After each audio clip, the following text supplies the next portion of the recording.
வணக்கம். நான் தர்மஸ்ரீ ராஜேஸ்வரன். எப்பொருள் யார் யார் வாய் கேட்பினும், அப்பொருள் மெய்ப்பொருள் காண்பது அறிவு. ஏன் திடீர்னு இந்த திருக்குறள் சொல்றேன் அப்படின்னா, நெறைய ஃபேக் ஐடிஸ் என் பேர்ல உருவாகுது அப்படின்னு நான் கேள்விப்பட்டேன். ஸோ நம்மளுடைய சப்ஸ்கிரைபர், நேயர்கள், ஸ்டூடண்ட்ஸ் எல்லாருக்கும் ஏதாவது ஒரு விஷயத்த சொல்லணும்னு ஆசைப்படுறேன். இந்த ஃபேக் ஐடி மூலமாக நெறைய வாட்ஸ்அப் குரூப், நெறைய பண பரிவர்த்தனைகள் இதெல்லாம் என்னுடைய முகத்தை மட்டும் வைத்துக்கொண்டு நெறைய பேர்ல வந்து நெறைய உலா வருது. ஸோ நேயர்கள் இந்த ஃபேக் ஐடிஸ் எல்லாம் அன்ஃபாலோ பண்ணுங்க, தவிர்த்துடுங்க. எந்த பண பரிவர்த்தனையும் பண்ணாதீங்க. நீங்க கவனிச்சு பார்த்தீங்கன்னா, எந்த போஸ்ட்டுமே இருக்காது. ஜெனரலா என்னுடைய ஒரிஜினல் ஐடிய எடுத்து பார்த்தீங்கன்னா, கிட்டத்தட்ட 220 போஸ்ட் இருக்கும். அதனால முதல்ல முக்கியமா அது எல்லாமே ஒரிஜினல் ஐடியா அப்படிங்கிறத செக் பண்ணுங்க. என்னுடைய ஒரிஜினல் ஐடிய நான் டிஸ்கிரிப்ஷன் இல்ல உங்களுக்கு டீட்டெயில்டா குடுக்குறேன். ஸோ அதனால அந்த பதிவின் மூலமாக நல்ல நிகழ்வுகள தெரிஞ்சுக்கோங்க.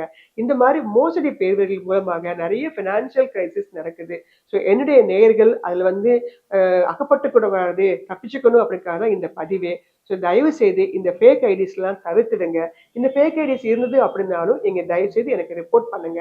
சைபர் கிரைம் மூலமாக நான் இதுக்கெல்லாம் நெறைய எஃபெக்டிவான மெஷர்ஸ்லாம் எடுத்துட்டு வரேன். ஸோ நல்ல நிகழ்வுகள பாருங்க. நல்ல கம்பெனிகளாக வாங்குங்க.